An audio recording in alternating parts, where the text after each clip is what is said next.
Tena koto katoa.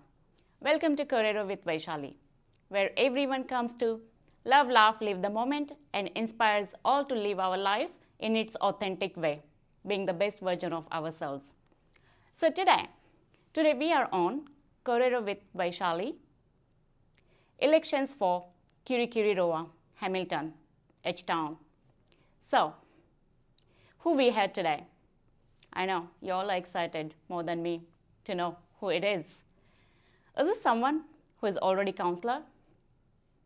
Or is it someone who is standing for the elections for the first time?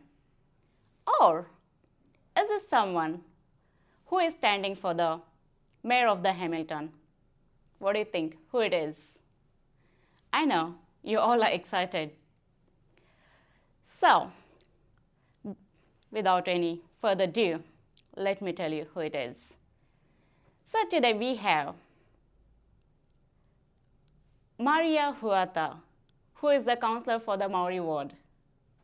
Yes, and she has been elected to council through a by-election in August 2024. Also, she is a deputy chair for Economic Development Committee.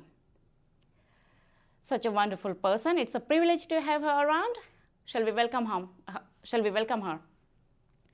So, tēnā koe e te marae karae e Maria, no mai, hare mai.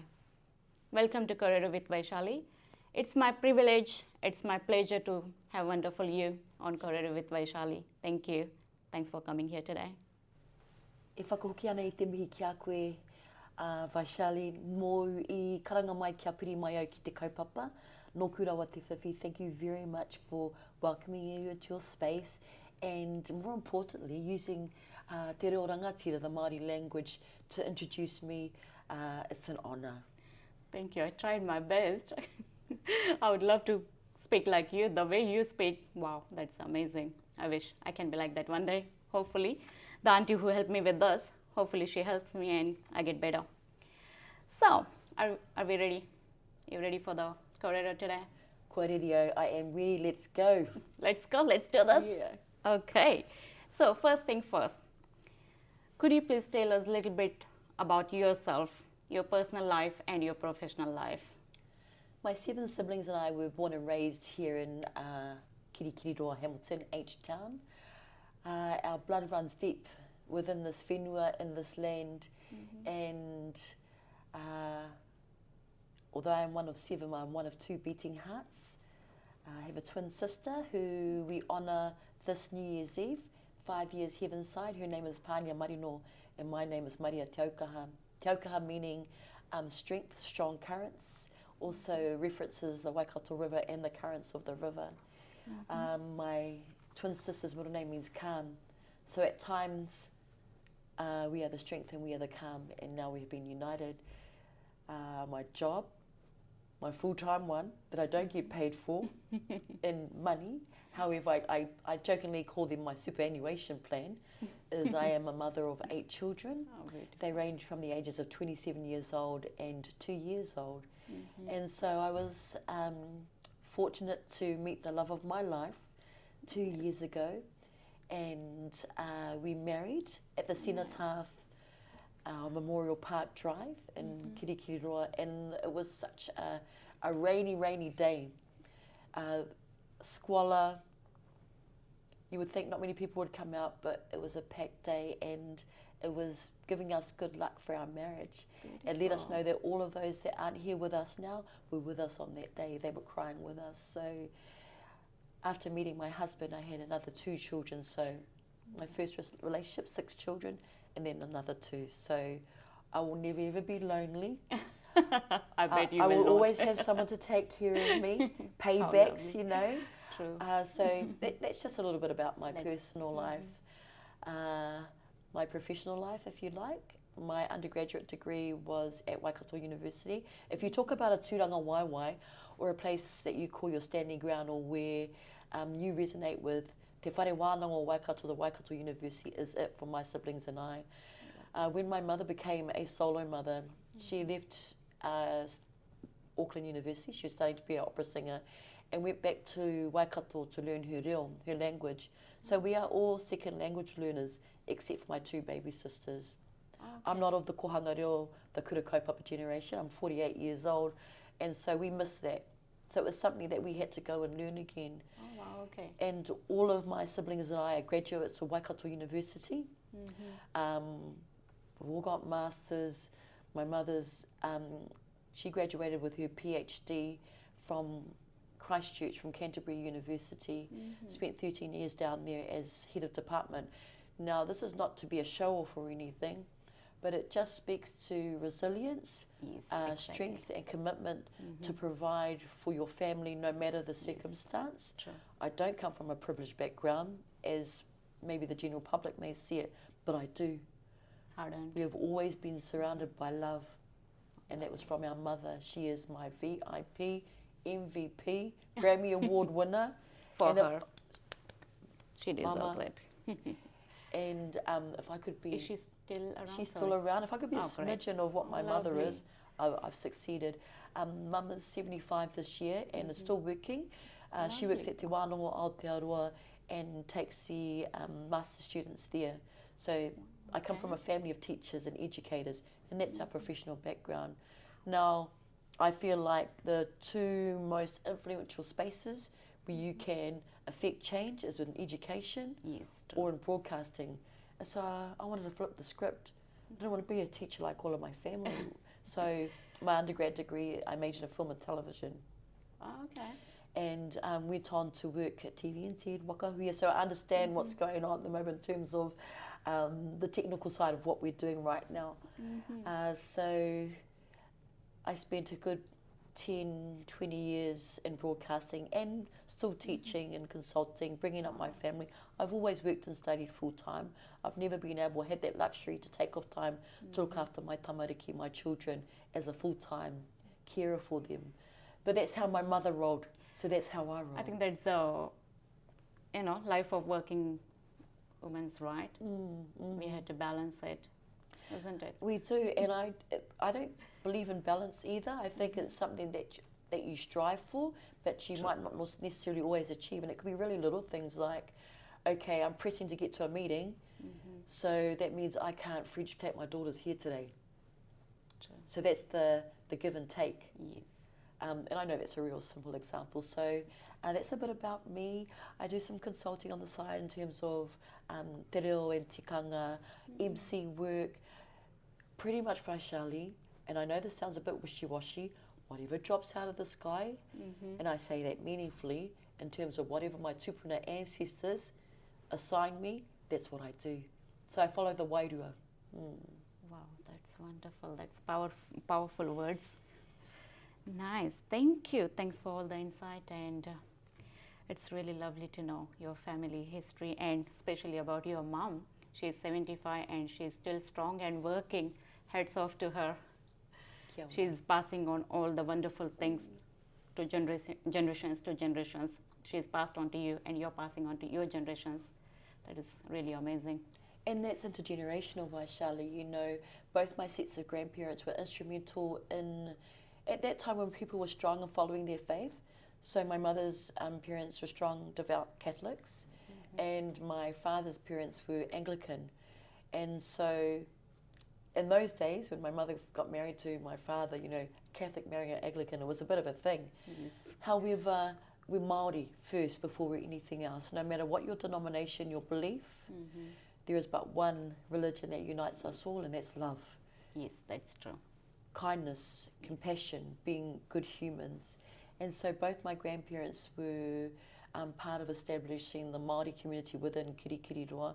I looked at the 50-year celebration book of the University of Waikato, and on the black and white photo, I spotted my grandfather. And so lovely. at the opening of the university, he was the presiding minister. Oh, wonderful. So people say when they find out who my grandfather is, Kanawui Te Tau Huata, he either married you or buried you. And our claim to fame is my grandfather wrote Tūtira Mai Ngā Iwi. Oh, okay. So we'll sing it later so we can all get the words right. Oh, lovely. And let you know what the words are about. Tūtira Mai Ngā Iwi, let's stand as one. Tātou tātou e, all of us here. kia tapatahi, to beat as one, kia kotahira, to unite as one, tātou tātou e. Whaia te māramatanga, pursue understanding, me te aroha, and love. So that's what Tūtira Mai Ngā Iwi is about. And I'm good at going off on tangents, so you have to rein me back in. I can't stop hearing you, you know. I'm just loving it, loving to look at you, the way you are putting it out here. It's just amazing. I just feel like, okay, bring it on more. But as we have limited time, okay, I'll bring you back to what we are on to, sorry. Okay, all right. So let's get on to our professional mode. So how was your experience as a Maori ward councillor for last 1 year? What do you think you will be focusing on going forward? Okay. When you say professional mode, and people often use the terminology about wearing different hats, I wear one hat. Always the one hat. It's the hat I wake up with, and it's the hat I go to bed with. And so Principles, for me, yes, that's right. Being professional, whatever I do in my professional life impacts every other corner of my whānau, my family, my hapu, my extended family, and my iwi, my extended family. And that includes you guys now too. Thank you. And I mean that, because we've met, we've connected right now. Yes. So for me, that's what being a Māori ward councillor is about. To be honest, it's something that I never thought I'd be entering into. When it first came about, the candidates that I voted for, I had faith in. So I was asked back then to stand. I said, no, that's okay, because I know what it takes to be I have an idea of what it takes from what I've observed to be a politician. Even if we're at just local government level, it takes a lot of commitment, scrutiny, and it's not an easy job, nor does it pay well, despite what people might think. And I'm not here for the money, nor am I here for the mana. I'm here for the people. And I'm not here by myself. I'm here with everyone that comes along with me. So it came around a third time where someone asked me in the by-elections, would you stand? And I'm a believer in signs. Was meant for you. Possibly. The signs told me, okay, this is the third time round now, and things that are good and not so good come in threes. It's a fact. It's proven science. You know, I feel like, anyway, we won't go there because I'm not a qualified scientist. So I was like, okay, I'm going to give it a go. Put my nomination form in. Within 6 weeks of campaigning, I had no money to do it. Even just getting the $200 nomination fee was like, okay, do I fill my tank up this week? Or do I half fill it and then do this? And that's the real deal. So, okay, we committed as a whānau. I talked to all the people that mean the world to me, mum, my husband, my children. If we're going to do this, we're all doing it. It's not about me. You know, as they say, there's no I in team. So, did it. And then, lo and behold, out of 8 candidates, the people chose. Well, the ancestors did. And maybe they know what you're doing. Maybe they believe in you. That's it. My mother's always said to us, if someone asks you to do something, it's because they believe in you.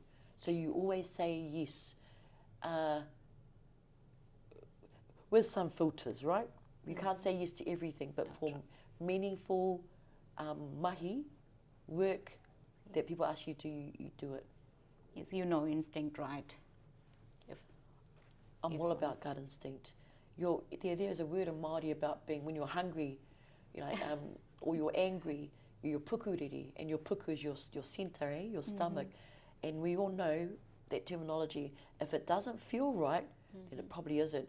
And if you ignore it, then the signs that are telling you to pay attention are going to get stronger until you have to listen. So that's like our bodies. We don't listen to them sometimes because we're too busy. We don't look after our health. Look, those tangents again, Vaishali. So, but for me, that's the holistic approach for being a Māori ward councillor. It has been amazing, eye-opening, the best professional development I could have in my life. The experience of being there, and this is my 11th month. Wow. So who am I to put my hand up for this, to do what I'm about to do? But it feels like the right thing to do. People have been really supportive. It's good to see how our city runs and what it needs. True. Nice, thank you. All right. I was going to ask, what inspired you to stand for mayor?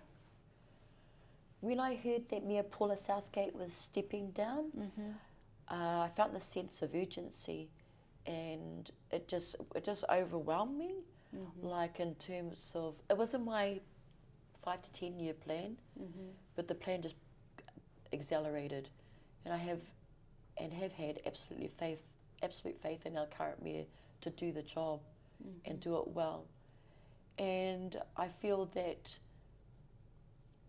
people that look like me, that may have the same struggles, that might not necessarily engage in the system, if they see someone that they can resonate with, then perhaps they'll find the relevance of their voice and their ability to affect change, no matter how small that might be. I know I've only engaged in local government elections, say, in the last 20 years of my life, but I know many of my people don't, because they don't see themselves and they don't see what's the point. So it's about standing up and showing not just my children, but our whole community, that it doesn't matter where you come from, what you look like, your CV, your experience or your expertise. If you have the conviction, the compassion and the courage and the people behind you to do it, you can do anything.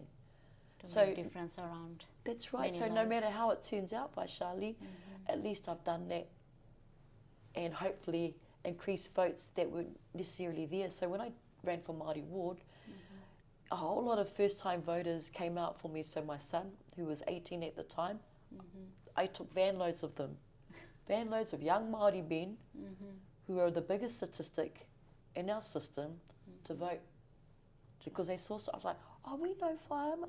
They didn't know what I was going to do. They just trusted me. Yes, They trusted us. They believe in you, that you're there for people. Yeah. Well, I know. I would hope all councillors are. Yes, you all are doing amazing together, definitely. Nice, yes.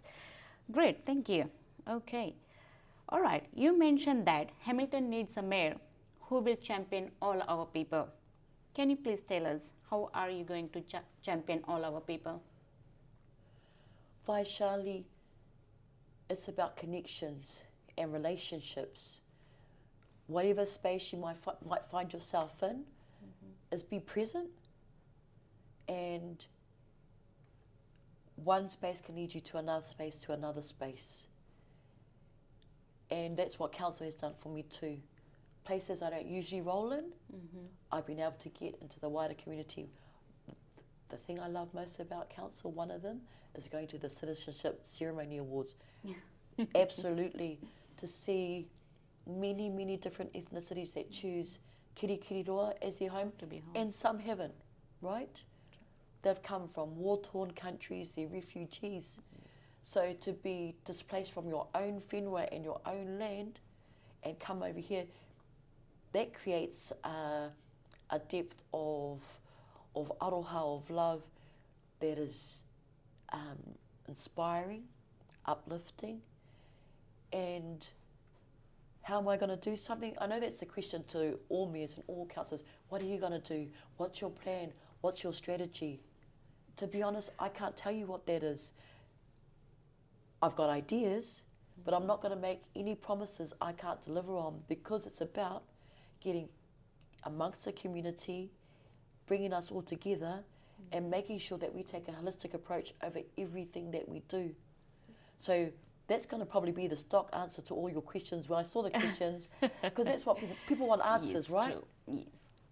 I'm not here to give answers. I'm here to facilitate answers and facilitate solutions, to build a team, to empower people. I'm not the expert, but I'm good at finding out who is. Yes, I think nobody's expert. We all are trying our best. So it's kind of working together, and maybe whatever the questions I will be asking, maybe just to know, okay, how you gonna deal with certain thing, how you gonna bring our people together, and how you gonna get through from X to Z, you know? Yeah. So how you gonna work towards the solutions, because at the moment, the way we all are going through, these are the hard times. After COVID, I think many of us, you know, from A to Z, we are struggling in either way. So just to know strategies and how we all gonna work together and get through this and have beautiful and better lives that we deserve. So whole point behind this is Got that. you, Vaishali. Got you. You want that blueprint. You want that step 1 to step 23 on how we're going to do it. Exactly. The just, guideline. you know. Well, let's take COVID as an example. When that happened, Waikato Tainui was at the forefront within our city, delivering parcels, connecting to people, organising drives, because people didn't know what to do. Do we go to council? Do we go to civil defence? Do we go to our community leaders? Yes. Right? Those were times. And so everyone was just kind of in limbo. And I remember those times. Another example that you can give is in terms of the attack on our Muslim community in Christchurch, and how people that you wouldn't think would normally mobilise or that have a certain stigma attached to them, and I want to refer to our gang leaders at the time that provided protection to our Muslim community here in Kirikiriria, because there was the threat of that potential tragedy happening here that happened in Christchurch. So I can't give you a step guide 1 to 23. It is about knowing who's there, who are the leaders in the community, what can they provide, how can we coordinate them, and at council level, that's what we need to be doing. True. And I take my good friend, Councillor Anna Casey Cox, for example, who is at everything. She is ground level for all community stuff. Now, that would be someone I really, really hope gets back into council. And I don't do favourites. I'm not about that. Who's the hard workers? Yes. Who means what they say? Who follows up? And Councillor Anna Casey Cox, there are others. But in terms of community? Yes, she's out there and she's very caring. I noticed that as well. I have interviewed her on, she was on Kōrero With Vaishali as well. Yes. She was. So if I look at the different units within council itself, you know, you have Jovi that takes care of our ethnic communities. Oh, yes. Yeah. Yep. I don't know if you met her. So it's about that. We are struggling. You've got the likes of the Serve that deliver food to people 365 days of the year with no money, with donations, on love. So how can, now as a council, we have our hands bound, right? Yes. And people don't understand the difference between what local government can deliver and what central government delivers. Yes. And the pressures about legislation and bills and things like that. So this is a timely conversation for us to be having. We have to all be at the table, the right people, and have a conversation and work out what is our strategy together. Yes. So that would be my first step that I would offer. Oh, nice. Yeah. Okay.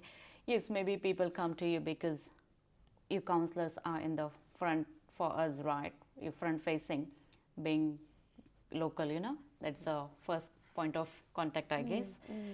Nice. Thank you. Okay. So, what challenges do you think Hamilton is facing at the moment? And have you got any strategies around them to solve these problems or help getting some sort of solution towards? Well, straight off the bat, the biggest problem that we have that concerns me the most as a mother of teenagers, of people that are starting to go to town, is what happened in Alexander Street and Hood Street the other week. And e mihi ana ki a koutou ngā whānau e noho taumahana i tēnei ki wā, ko ngā manaakitanga ki ringa i a koutou. Me mōhio pai kei konei mātou hei tauawhi. So all those families that are experiencing that grief and going through that loss at the moment, just know that the community is with you. We might not know what to do to help you at the moment, but we see you, we feel you. So safety. Safety is the biggest, before we can do anything else, we have to feel safe. True. Safe that we have a roof over our head, that roof over our head is a safe place for us to be. Yes. That we can go out on our streets and know that we're going to come home again. That we can drink the water and that it's safe to drink. That I can feel safe and secure that I've got enough money in my bank to go and get groceries to feed my family. That I can feel safe and secure that if I have to reach out to services, that I don't have to carry any embarrassment or whakama or shame because I have to ask for help. True. So safety is paramount at the moment. I think that's the biggest challenge. And that's intrinsically connected to our huge housing deficit, our homeless people, and we know that. And this is not at local government level, so there takes a lot of advocating to central government to step up and do what we need you to do. Now we have homeless people on the street through their own. I don't know how to say this respectfully, but it could be on them. It could be the fact that we've closed down safe places for them to be, because if they've got mental issues, they're not at home because home's not a safe place to be. Poverty, the intergenerational trauma cycle that we have yet to actually deal with as a nation. We've just been through the Commission of State, the inquiry in abuse and state care.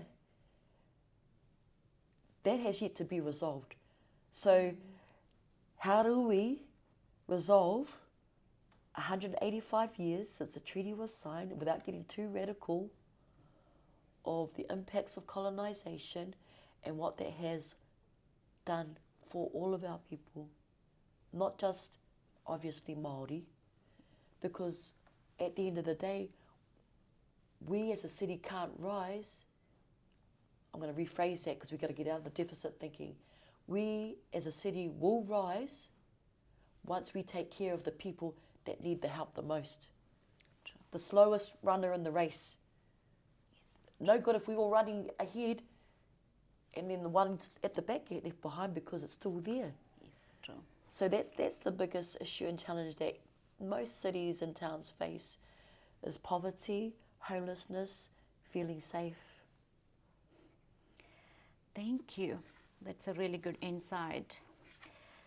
All right. So,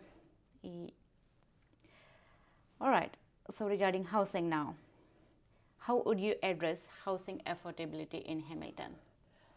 Again, I just want to reinforce there's no I in team.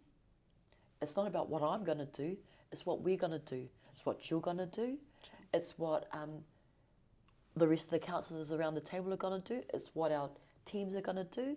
It's what about the organisations out there that are already doing the do, like Te Runanga o Kirikiriria, who and Habitat for Humanity, Salvation Army. There's a whole list. How can we support those that are already in that space that are addressing the problems of housing, Te Kōhau Health? Again, it's an inter-agency effort, and we need to do better. It can't just be a conversation. It has to be a conversation with action. Sure. How can we ensure that everything that we deliver as council are talking to each other? It's no use if we're doing things in silo, and that's what we do, because that's the nature of it's about the system. Let's challenge the system. Let's be innovative.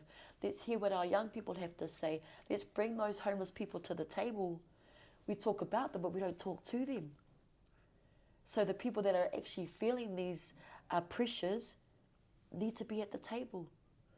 So addressing housing, and this is going to be probably a little bit controversial to some people. Intensification and housing is not necessarily the answer as well. We're the fastest growing city, but the fastest growing city also means we have to keep up with things that we can't keep up with. Much needed infrastructure, robust sewer system, enough water to be able to sustain the population. So how do we work across our boundaries as well? And I'll use the Waikato River as an example. It doesn't see boundaries. It doesn't say, okay, from this corner to this corner is the Hamilton City Council's responsibility, and that corner to that corner is the Waikato District Council's responsibility, and that corner to that corner is Waipa. Thank goodness that we have agreed as a council to establish our own council-controlled organisation, EOY, Flowing Waters, where it brings together the strengths of two councils, Waikato District Council and Hamilton City District Council. So we can work together, right? So we can work, we have to. Yes. Because, like I say, the river doesn't say, okay, I'm going to stop the sewage that's coming from there to here now. Yes. We need to be the voice for the water. True. We need to be able to provide a voice for the people. So you're thinking, we started with housing. Well, you can't have housing without adequate water. You can't have housing without adequate infrastructure. True. So these are conversations that need to take place simultaneously. Yeah.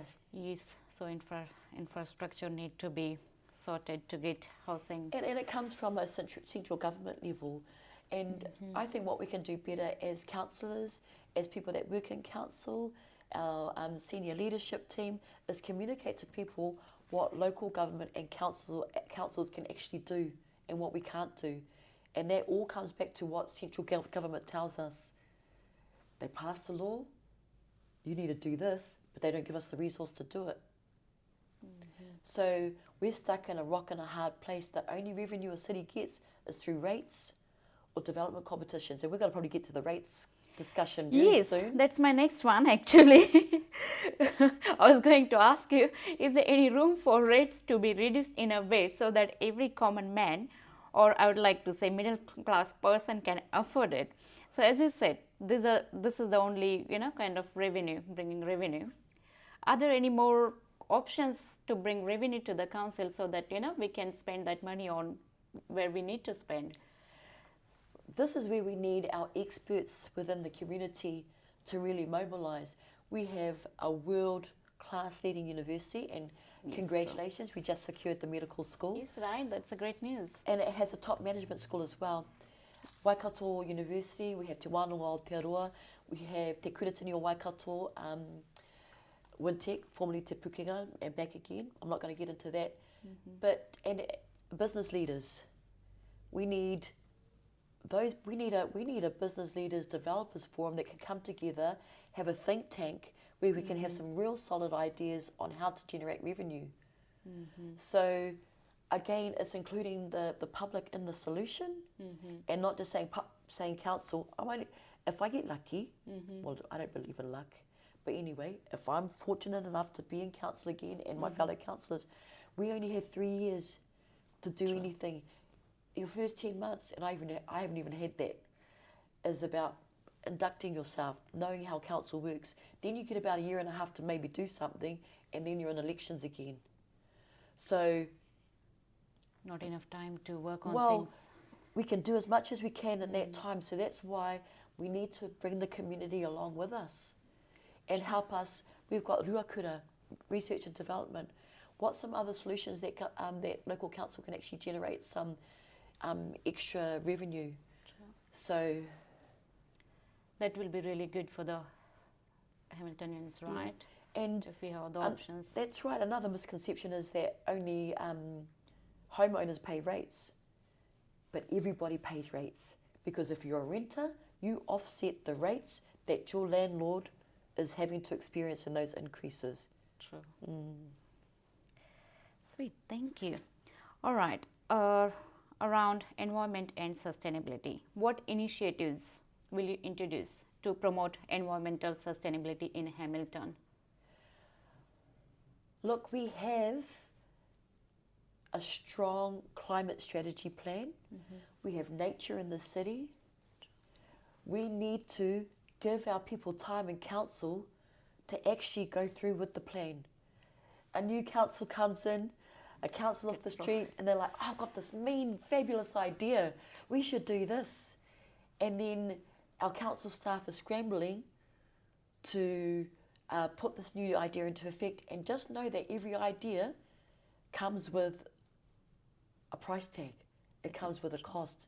So what I will do, Vaishali, and I hope that our new councillors will be able to be up to the play with what's already there, is to ensure that our staff can get on with the business and actually implement the strategies and the plans which they have socialised and consulted with the wider community and public to actually get along and just do the business. Our job as governors is to ensure that our financials are strong, we're doing what we say we're going to do, and that we hold our staff accountable when need be. But it's not about micromanaging and getting down into that detail. We have the experts there. I do not have a degree in environmental sustainability, so who am I to comment on that? I have thoughts, I have ideas, but it's about engaging those that have the knowledge, the experience, the expertise, executing what we have at the moment. That H-Town as a public, if you submitted and you engage, agreed to. Okay. So just from my knowledge, when something, do you, all councillors, when you sit around the table, do you discuss that, okay, what are the problems that we can solve? What are the problems that Hamilton is facing? So do you prioritize, and do you come to conclusion, okay, this is the highest priority, we need to get this sorted first, okay, and then that gets passed on after 3 years, whoever is coming next, does it get passed on to them? Like, is there any sort of, flow to it so that things can get easier? Wouldn't that be lovely?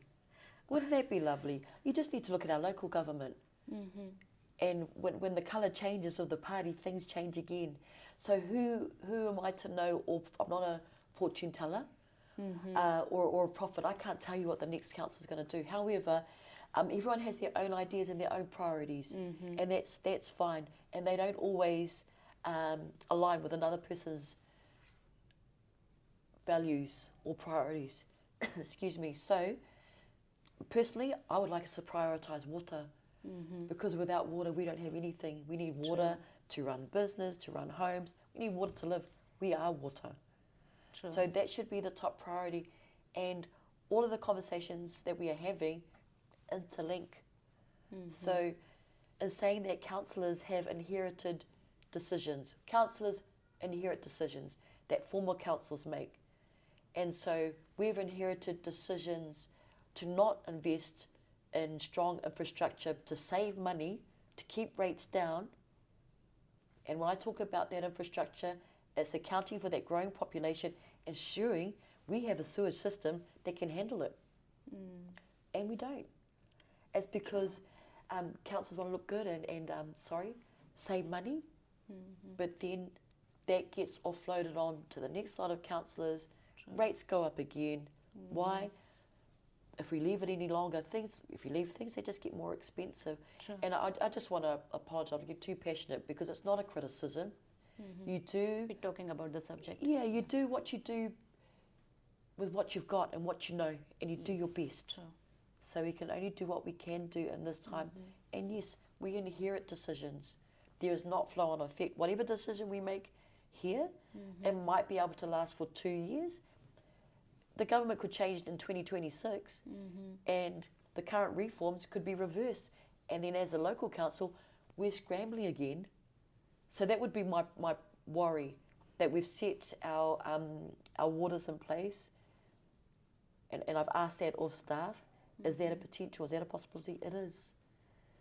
So, yeah. Yes, okay. As we got into transportation, what do you think existing public transportation, is it efficient?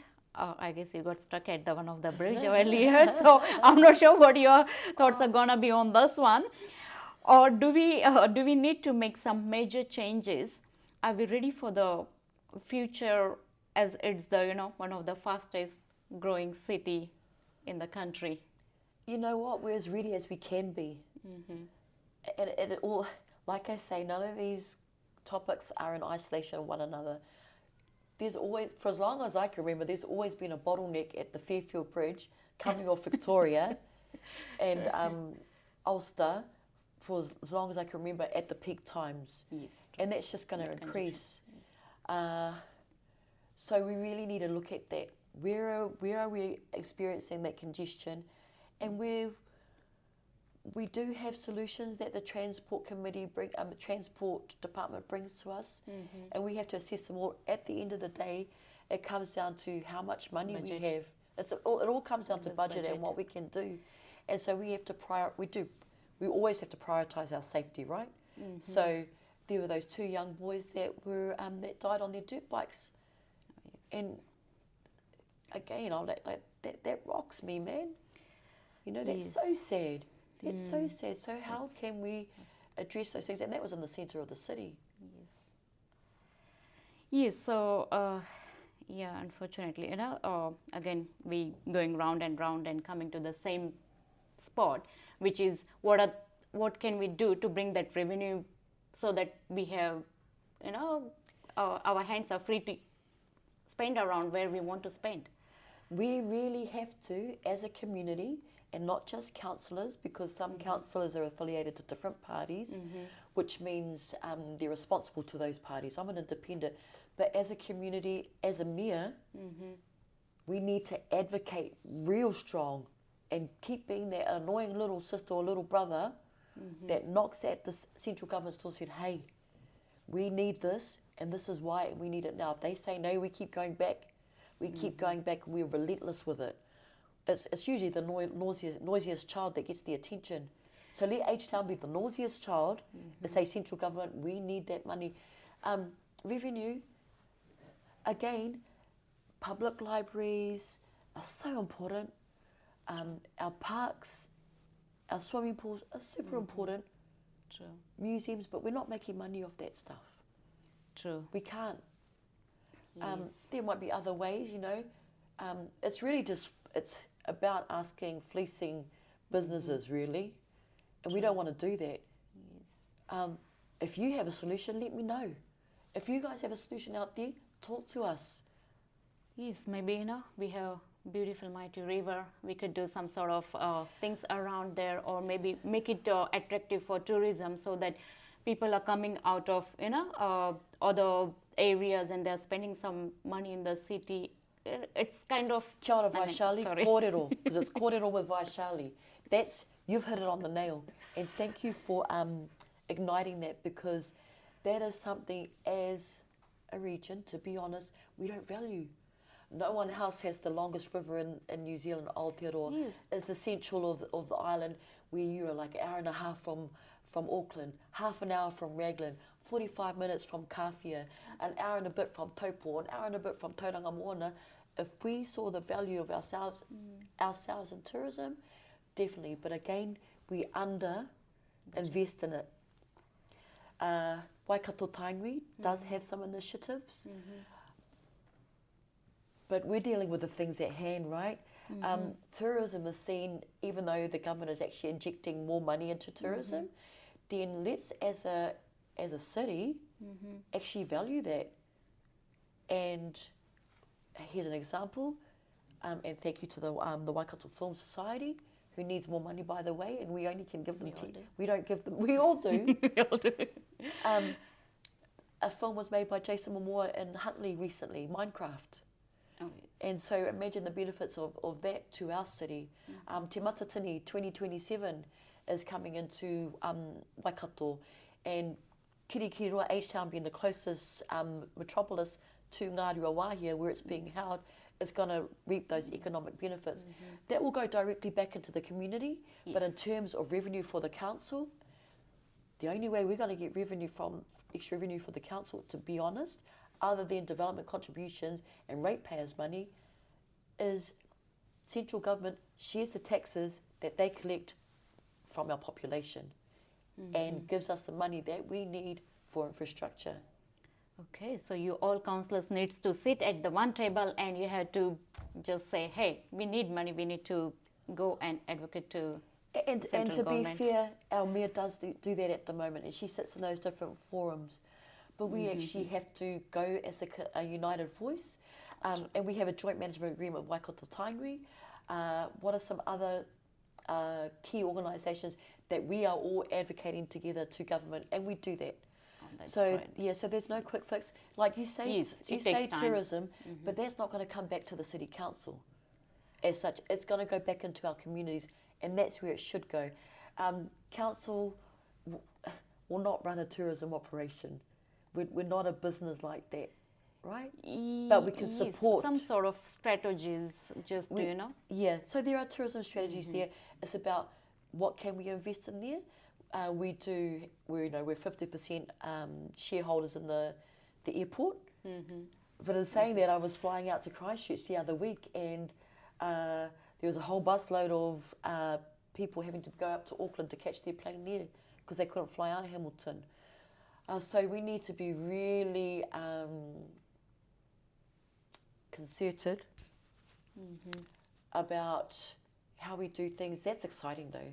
Our airport being able to have international flights. Yes. That's how we can get a bit of revenue there. So partnerships, right? So it's not all doom and gloom.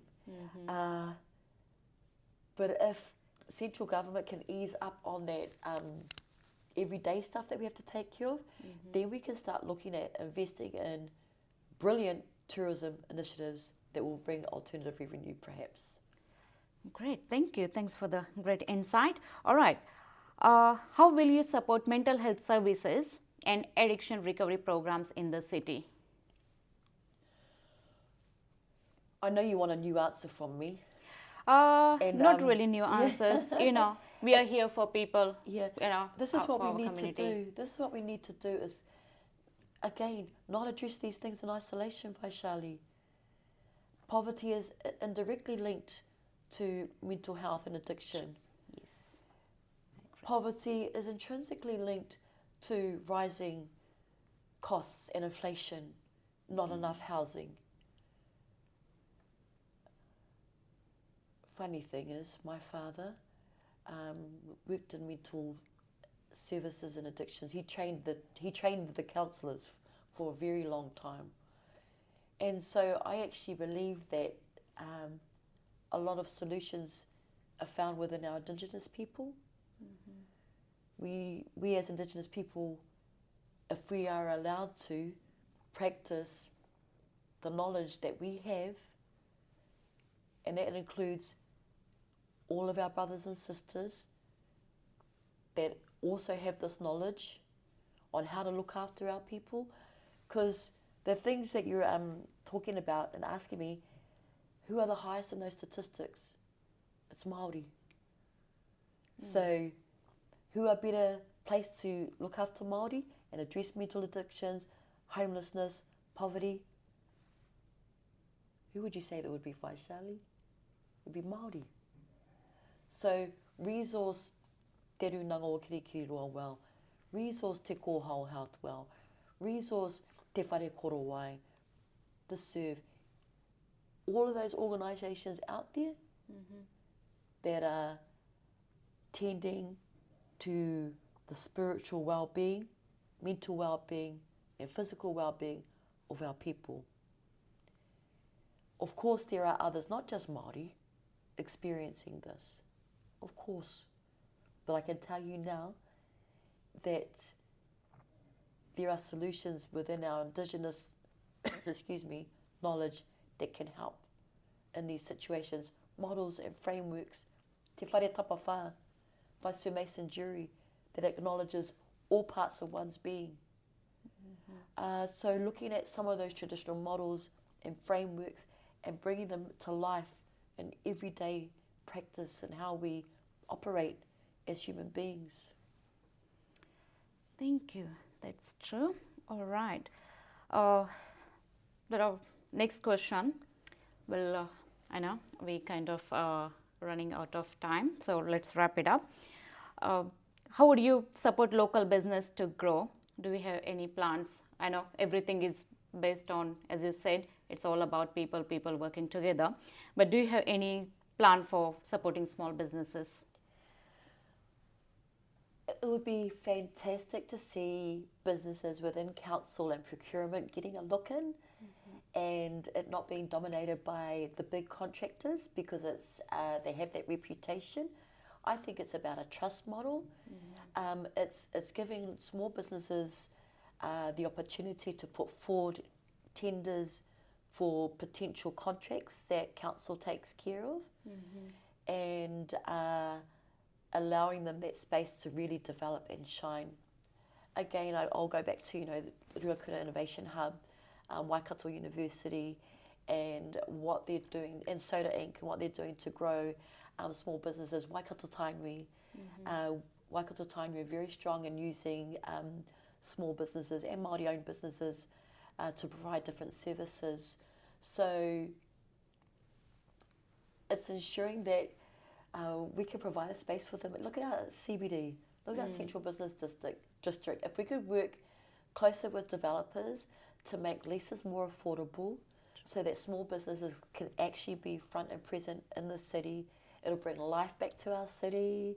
It'll bring diversity of options into what's available to us, what we can buy, what we can eat, what we can engage in. Could be a first step. Procurement with services in council, and working with fellow developers, and how they can open up the doors to small business. Great, thank you. All right, now my favorite question comes here. Okay. So you get the chance to win the 1 million grant. You are given the 1 million grant right now. What would you use it on? A 1 million grant? Yes, 1 million. I know that's For council? yes. Right, okay. Because I know that's a funny question, because, and I say that with tongue in cheek, because 1 million doesn't go far. Oh, sorry, I know, that's all I got. Okay, tight right on now, budget. what am I going to do? Okay, the first thing I'm going to do is help us lease a space in the city for our homeless to be able to have some dignity, to be able to eat and shower. The Serve have a regular place where they can actually serve kai. That would be where I'd use that first million for there, because they don't have a building to operate out of, and have some dignity during the day and sleep. Definitely, that's That was the a first need tough at the question. moment. I know there are a lot of issues to be solved, but I think you prioritize your need, what you wanna look towards. So that's great. Thank you. Thanks for looking after your own people, own community. All right. So I think that's it. Do you have any message or anything for our audience, for viewers? Do you want to say anything to them?